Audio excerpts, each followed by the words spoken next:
मोक्ष मोक्षमार्गस्य नेतारं भेत्तारं कर्मभूभृतां ज्ञातारं विश्वतत्त्वानां वन्दे तद्गुणलब्धये लक्ष्मीनिवासनिलयं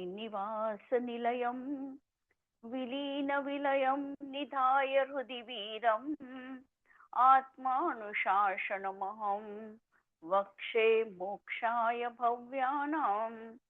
अंतिम शासन नायक 1008 भगवान महावीर स्वामी की जय। द्वादशांगो श्रुत देवी की जय। स्वाध्याय कक्ष संपेपर्यंत आपणा सर्वांना चतुर्विध आहाराचा त्याग असणार आहे। आत्मानुशासन या ग्रंथाचं आम्ही अध्ययन करू इच्छित आहे। हा ग्रंथ मुळात गुणभद्र आचार्यांनी लिहिलेला आहे आणि यावर प्रभाचंद्र आचार्यांची संस्कृत टीका आहे आणि आचार्य कल्प पंडित तोडरमलजी यांची पण यांच्यावर हिंदी भाषेमध्ये ढुंढारी भाषेमध्ये टीका आहे, ज्याचा आता हिंदीमध्ये अनुवाद झालेला आहे।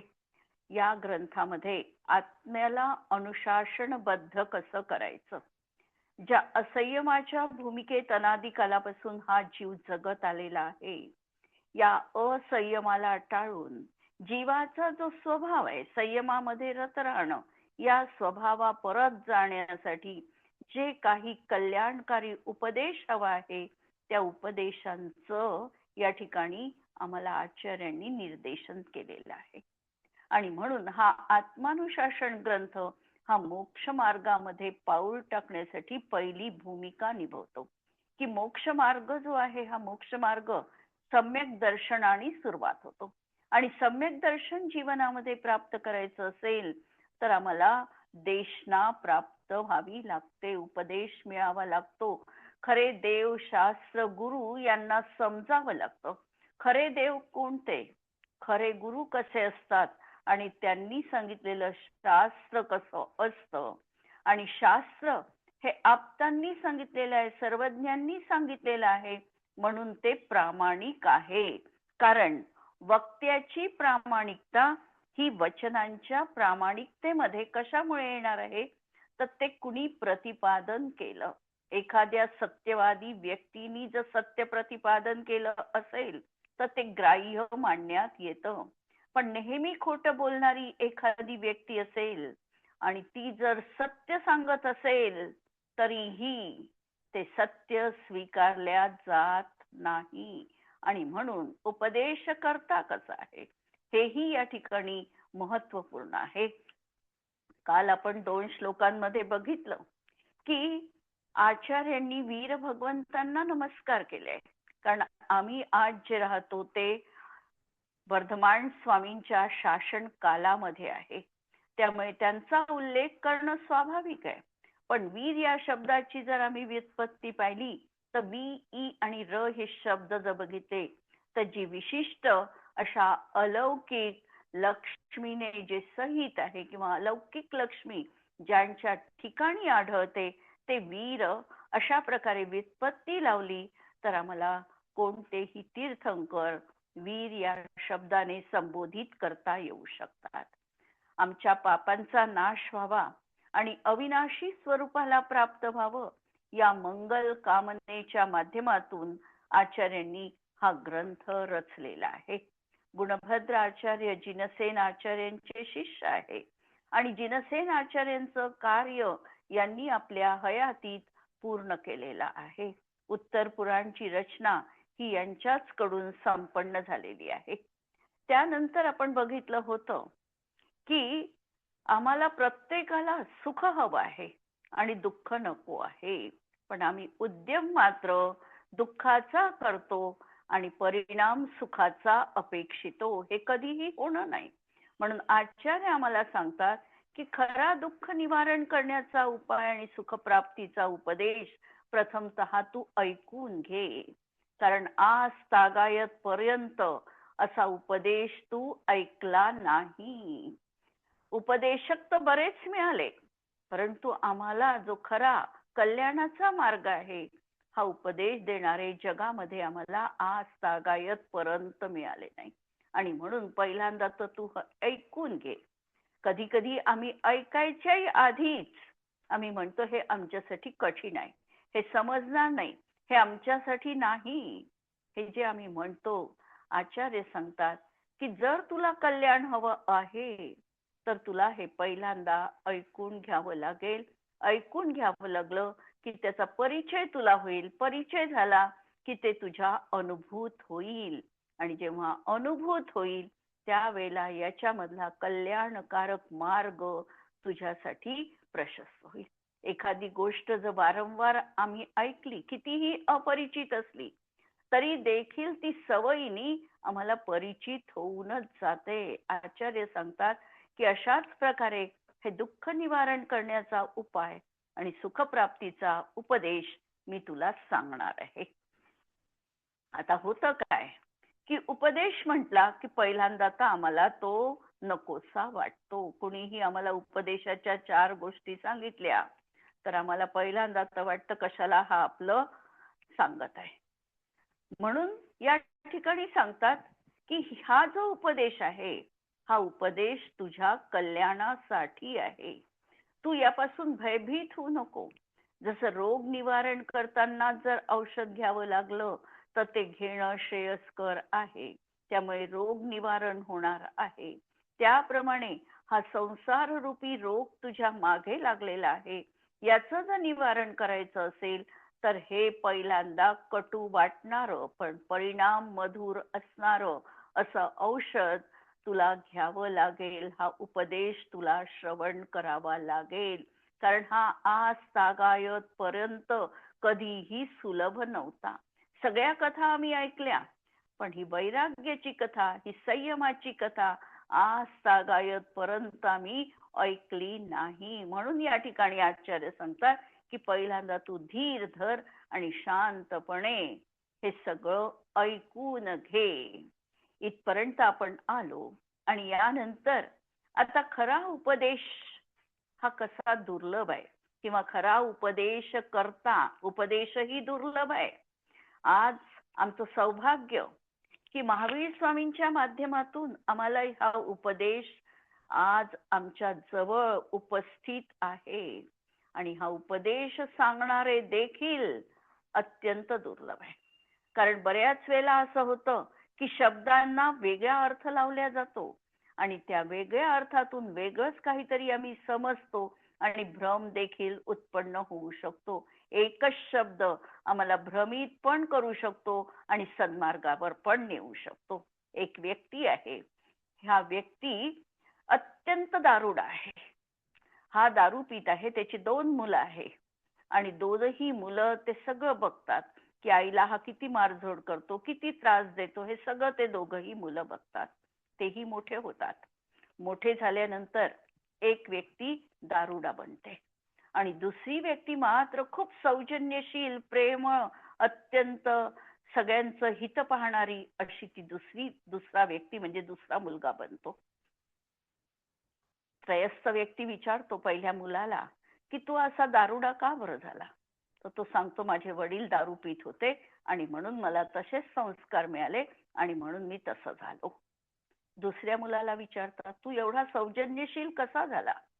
तो सांगतो माझे वडील दारू पित होते आणि त्यामुळे मी सौजन्यशील झालो. विरोधाभास वाटतो पण हा विरोधाभास नाही. तो म्हणत होता दररोज आईला जेव्हा हे माझे वडील मारायचे तेव्हा माझ्या मनामध्ये एकच भाव यायचा, मी यांच्यासारखं करणार नाही. आज माझ्याजवळ पॉवर नाही, हे सगळं हे करत आहे, पण मी पुढे चालून जेव्हा मोठा बनेल तेव्हा मी दारूला स्पर्श देखील करणार नाही. ज्या दारूमुळे माझ्या वडिलांची दुर्दशा झाली ते मी कधीही जीवनात स्वीकारणार नाही. प्रत्येक वेळेला दररोज माझ्या मनात हा विचार यायचा आणि मला सौजन्याने वागण्याची प्रेरणा त्यांच्यापासूनच मिळालेली आहे. म्हणून आम्हाला देखील हे बघायचंय निमित्त कारण काय आहे हे महत्वपूर्ण नाही, त्यातून आम्हाला सार काय काढायचा, आम्हाला उपदेश कशा रीतीने ग्रहण करायचा. उपदेशाची कदाचित एकच भूमिका असेल पण एकच भूमिका असताना आम्हाला त्याच्यातून सार काय काढायचं हे महत्वाचं आहे. या गाथेमध्ये आचार्य गुणभद्र स्वामी आम्हाला सांगतात आहे की खरा उपदेशक हा अत्यंत दुर्लभ आहे. 4 नंबरचा श्लोक. जनाघणाश्च वाचाला सुलभास्युर्व्यथोत्थिताः दुर्लभायंतराद्रास्ते जगदभ्युर्जिहीर्षवः. जनाः म्हणजे लोक, घणाः म्हणजे मेघ. या उदाहरणामध्ये आचार्य सांगतात अनेक तऱ्हेचे आकाशामध्ये मेघ आहेत आणि हे मेघ प्रत्येकच मेघामध्ये पाणी भरलेलं असेल असं नाही. काही नुसतेच गर्जना करतात, काही नुसते इतस्ततः भटकत राहतात, पण काहीच असे दयाद्र मेघ असतात की ज्यांच्या जवळ पाणी असतं. या ठिकाणी सांगितलं जनाहा वाचाला सुलभा. अत्यंत बडबड करणारे, निरर्थक बडबड करणारे, नुसतं उपदेशाचे डोस देणारे अनेक जीवनात आढळतील. परंतु असे लोक कसे सुलभा स्युः, सुलभ आहे. आणि घणाः असे वाचाला सुलभा स्युः, दोन्ही नाला ते शब्द लावायचे. असे मेघ देखील या जगामध्ये अनेक आम्हाला पाहायला मिळतील. इतस्ततः भटकणारे, नानाविध आकार धारण करणारे, ज्याच्यामध्ये पाण्याचा एक थेंबही नाही, असे मेघ देखील आम्हाला आकाशात अनेक दिसतील. हे दोन्हीही वृथा, हे दोन्हीही कार्यकारी नाही. परंतु कोण दुर्लभ आहे? तर दुर्लभाः ही अंतरात्रा, अंतराद्रा, जे अंतरंगामध्ये आद्र आहे, ज्यांच्या अंतःकरणामध्ये दयाळू भाव आहे, जगाचं कल्याण व्हावं अशा प्रकारची अभिलाषा ज्यांच्या जीवनात विद्यमान आहे. आणि आद्र म्हणजे पाण्याने देखील जे आद्र आहे. श्लेष अलंकार साधलेला या श्लोकामध्ये आचार्यांनी एकाच शब्दातून मेघासाठी देखील आर्द्र म्हणजे पाण्याने भरलेले, आणि मनुष्यासाठी लावायचं असेल तर अंतःकरणामध्ये दया धारण करणारे, दयाद्र अशा प्रकारचे अंतरंगात करुणा धारण करणारे किंवा मेघामध्ये पाणी असणारे जगत, या जगतामध्ये अभ्युजिहीर्षवः अभ्युदयाची इच्छा असणारे असे हे दोनही व्यक्ती जगामध्ये दुर्लभ आहे. पहिल्यांदा तर या गाथेमध्ये हा तर्क उपस्थित केलेला आहे की उपदेश देणारे तर आम्हाला अनेक भेटतील आणि आज तागायत पर्यंत अनेक जन्मांमध्ये अनेक उपदेश आम्ही ऐकलेले देखील असेल. म्हणून उपदेश देण्याचा तुमचा हा प्रयास आम्हाला निरर्थक वाटतो. संस्कृत मध्ये टीकेचा जेव्हा मथळा लिहिल्या जातो त्यावेळेला ते लिहितात की ननु उपदेष्टारः बहवा सन्ति, उपदेश देणारे तर अनेक आहे, तत्किं भवताम विफल प्रयासेन इति आह. म्हणून हा तुमचा प्रयास हा व्यर्थ आहे असं आम्हाला वाटतं. जगात अकल्याणाच्या गोष्टी करणारे आणि निरर्थक बडबड करणारे लोक सुलभ आहे. जसे गर्जना करणारे मेघ, प्रत्येक मेघ पाणी देतीलच असं नाही. म्हणून संस्कृत मध्ये ज्या वेळेला चातकोन्यती लिहिल्या गेली, चातकाला अनुसरून अन्योक्ती, अन्योक्ती याचा अर्थ बोलायचं डायरेक्ट तर चातकाला, पण त्याचा भाव मात्र दुसऱ्याला लागेल अशा प्रकारचं बोलणं याला अन्योक्ती अलंकार म्हटलं जातो. आणि इथे चातकाला अनुसरून कथन केलेलं आहे, पण हे कथन दुसऱ्याही व्यक्तींना लागू पडतं. या कथनामध्ये सुभाषितकार लिहितात की रे रे चातक सावधान मनसा मित्र क्षणं श्रूयताम अंबोदा बहवोपि सन्ति गगने सर्वेपि नैतादृशः. आम्हाला माहिती आहे की चातक पक्षी हा फक्त पावसाचं पाणी पितो. कवी कल्पना असेल कदाचित, पण सत्य आहे की चातक पक्षी तोंड आकाशाकडे करून फक्त पावसाचं पाणी प्राशन करतो आणि त्यावरच आपलं जीवन जगतो.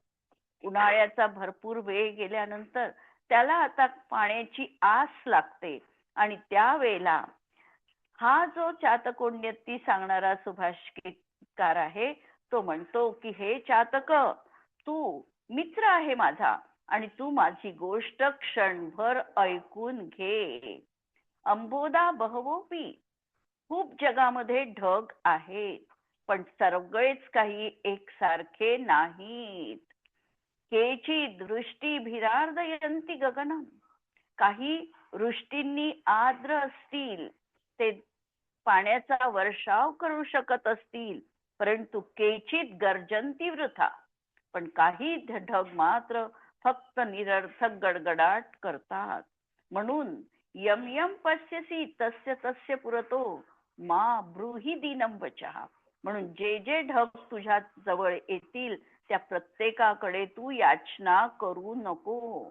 याचना कुणाजवळ करायची? जेव्हा मला खात्री आहे की याच्याजवळ मी जर काही मागितलं तर तो मला देऊ शकणार आहे आणि तो देणारच, ही जेव्हा खात्री आहे तेव्हाच त्याच्याजवळ याचना करणं योग्य आहे. अशा प्रकारच्या याच्यामध्ये सांगितलं की मोक्ष मार्गामध्ये देखील तत्पर जो स्वयं आहे आणि ज्याचं अंतःकरण दयेने अत्यंत आर्द्र झालेलं आहे, अशा जीवांना, अशा प्रकारे तो स्वतः आहे आणि जे काही उन्मार्गी जीव आहे त्यांना देखील तो सत्य दाखविण्याचा प्रामाणिकपणे प्रयत्न करतो. असे हे जगामध्ये काजव्याप्रमाणे अत्यंत विरळ असे लोक आहेत आणि असे उपदेशक आम्हाला जीवनात मिळणं अत्यंत कठीण आहे.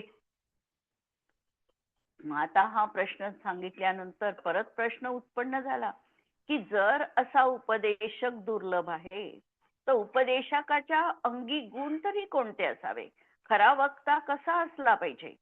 याच्यासाठी अत्यंत सुंदर आणि पाठ करण्यासारखा हा श्लोक आहे आणि या श्लोकामध्ये अनुप्रास अलंकार साधलेला आहे. अनुप्रास अलंकार त्याला म्हणायचं की ज्या ठिकाणी एकच एक शब्द रिपीट त्याच पद्धतीने मांडल्या जातो त्याला अनुप्रास अलंकार म्हणायचं.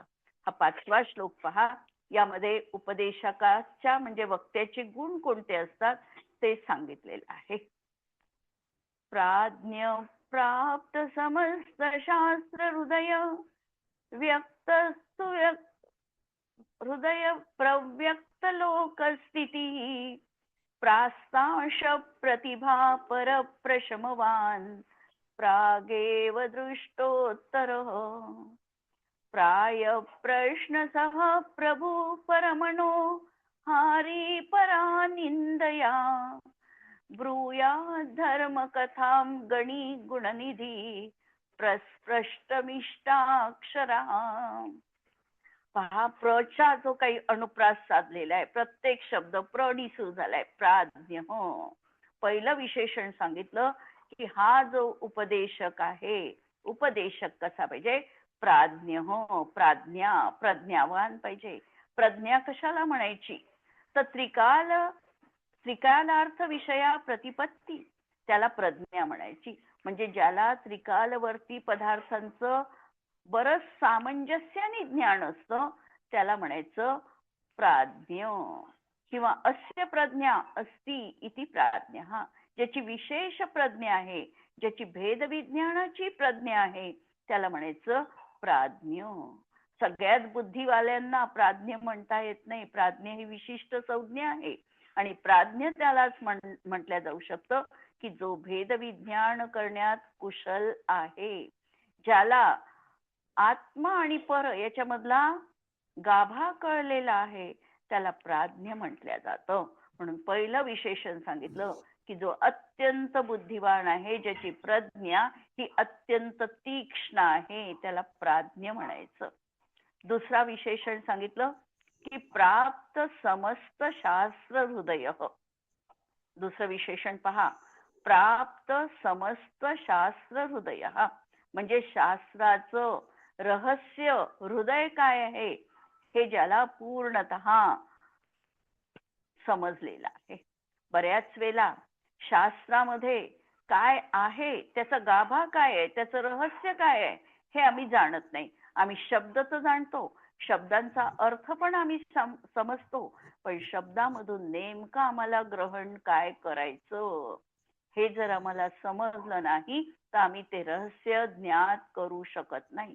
म्हणून दुसरं विशेषण सांगितलं उपदेशकर्त्याचं, की ज्याला समस्त शास्त्र हृदय प्राप्त, ज्या शास्त्रांचं रहस्य ज्याला जीवनामध्ये अत्यंत सुयोग्य पद्धतीने समजलेलं आहे. नयाची विवक्षा बघत असताना कोणत्या नयातून आचार्यांना कोणता उपदेश द्यायचा आहे हे कळलं पाहिजे. जर आम्हाला नय विवक्षा कळली नाही तर काय होणार आहे, की व्यवहार नयांनी सांगितलं की जीवाला 5 इंद्रिये असतात, जीवाला औदारिक आदी 3 शरीर असतातच असतात, विग्रह गतीमध्ये जीवाला 2 शरीर असतात, हे सांगितलं असताना हे कथन व्यवहार नयानी आहे. जीवाचं शरीर नाही, शरीर असद्भूत व्यवहार नयानी जीवाचं म्हटल्या गेलं. वाचताना आम्ही वाचणार आहे की हा पंचेंद्रिय जीव आहे, याला मन आहे, परंतु समजताना आम्हाला हे समजायचं आहे की इंद्रिय ही शरीराश्रित असणार आहे. वास्तविकतः आत्मा हा केवळ ज्ञान स्वभावी आहे, पण तो आज स्वभाव व्यक्त नाही, म्हणून संसार अवस्थेत त्याला इंद्रियांच्या माध्यमातून जाणून घ्यावं लागतं. अशा प्रकारच्या ज्याला त्या गाभा कळलेला आहे, ज्याला काय आचरणांना म्हणायचं आहे हे ज्याला व्यवस्थित कळलेलं आहे, त्याला म्हणायचं समस्त शास्त्र हृदय. त्याला समस्त शास्त्रांचं रहस्य अवगत झालेलं आहे. हार्द काय आहे, जसं समयसार ग्रंथ जर वाचायचा असेल तर समयसारचं हार्द काय, हृदय काय, हार्ट काय, असं जर कोणी विचारलं तर आम्ही उत्तर देऊ शकणार आहे. कोणतं उत्तर देऊ आम्ही? समयसार ग्रंथाचं रहस्य काय आहे असा जो कोणी प्रश्न विचारला तर आम्ही एका शब्दामध्ये सांगू की शुद्ध आत्मा हे समयसारचं हार्द आहे. मग त्याचं डिटेल सांगू की तो शुद्ध आत्मा कसा आहे.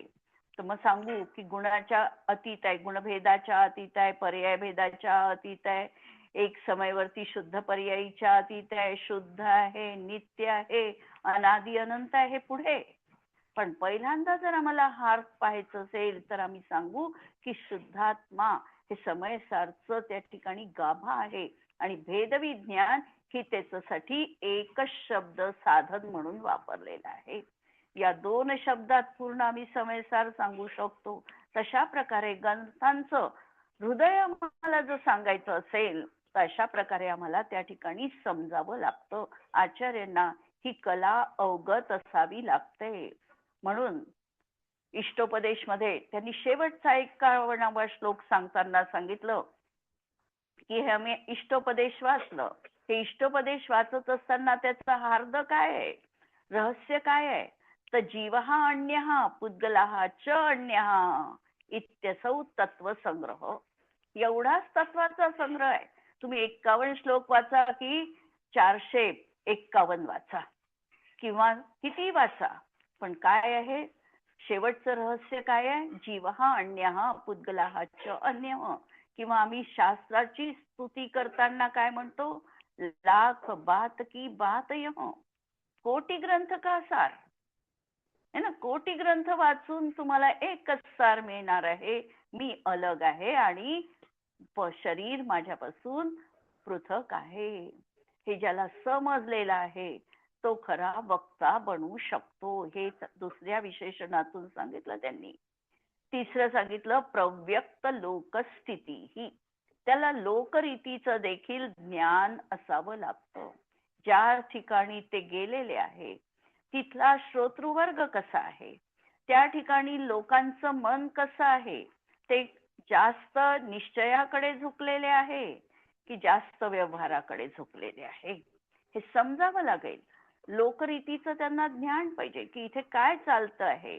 जसं एखाद्या व्यक्ती जर सभेमध्ये वक्ता म्हणून गेला आणि समोरचा श्रोता पूर्ण जर निश्चय नयाच्या प्रधानतेने ऐकणारा असेल तर वक्त्याला सामंजस्य साधण्यासाठी तिथे व्यवहाराचं पण कथन करावं लागेल. आणि एखादा व्यक्ती जर व्यवहारातच अत्यंत अडकलेला आहे, त्याला खरं वस्तुतत्व कळलेलं नाही, त्यावेळेला त्याला निश्चय नयाच्या प्रधानतेने कथन करावं लागेल. याचं कारण असं की जर व्यक्तीला निश्चय समजला नाही तर वस्तू स्वभावाची प्राप्ती होऊ शकत नाही. आणि जर व्यवहार कळला नाही तर तीर्थ प्रवृत्तीचा लोप होतो. म्हणून दोनही त्याला योग्य रीतीने समजावं लागेल. लोकनीती रीतीचा तो ज्ञाता पाहिजे की लोकांची मनस्थिती कशी आहे, ते कशा दृष्टीने विचार करतात, ते हे सगळं ग्रहण करू शकतात का.